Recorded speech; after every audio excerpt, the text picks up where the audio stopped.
চাকলা থেকে আমরা এখন যাচ্ছি চাকলা থেকে পাতাখালী। পাতাছড়া না পাতাখালী? পাতাখালী। ভাইদের সাথে যাচ্ছি, ভাইয়ের সাথে দেখা হবে কিনা ঠিক নাই, স্মৃতি হিসেবে আর কি। দাওয়াত খেতে যাচ্ছি আমরা এখন। আসসালামু আলাইকুম সবাইকে। আজ আমি আমার দুই ছোট ভাইকে নিয়ে বের হয়ে যাচ্ছি দাওয়াত খাওয়ার জন্য। পথ জুড়ে রয়েছে অপূর্ব সৌন্দর্য প্রাকৃতি। চলুন আজকে এই মুহূর্তটা আপনাদের সাথে শেয়ার করি। দেখুন রাস্তার দুই পাশে কত সুন্দর সবুজ গাছপালা, আর পাশে এক রয়েছে নদী। এই নদী হাওয়া গায়ে লেগে এসে মনে হচ্ছে প্রাকৃতির জন্য আমাদেরকে স্বাগতম জানাচ্ছে।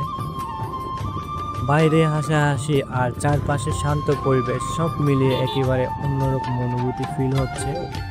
শহরে ব্যস্ততা থেকে দূরে এসে গ্রামে এভাবে পথ চলতে সত্যি খুব দারুণ লাগে। এই হাঁসটা শুধু আমাদেরকে গন্তব্য নিয়ে যাচ্ছে না, আমাদেরকে প্রাকৃতিক সৌন্দর্য উপহার দিচ্ছে। প্রাকৃতিক মুহূর্তগুলো যেন প্রতিটি মুহূর্তগুলো যেন ক্যামেরা বন্দি করে রাখার মতো। এভাবে আমরা ধীরে ধীরে এগিয়ে যাচ্ছি দাওয়াতের বাড়িতে। পাশে নদীর সামনে সবুজে মাঠ, আর সঙ্গে আমার ছোট ভাইগুলা। এর চেয়ে সুন্দর মুহূর্ত আর কিছু হতে পারে না।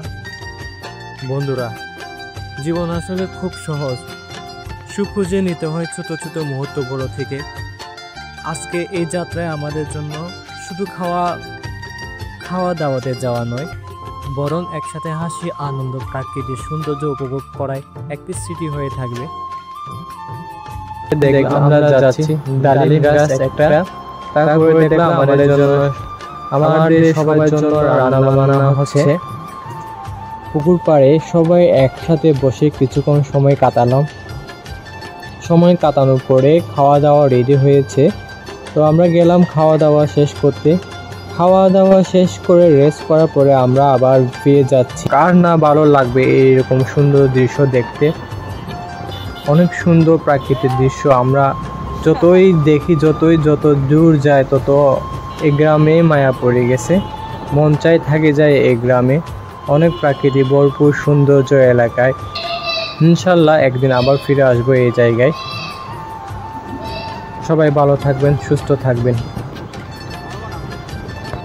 আশা করি আপনাদেরও ভালো লেগেছে এই ছোট্ট ভ্রমণ।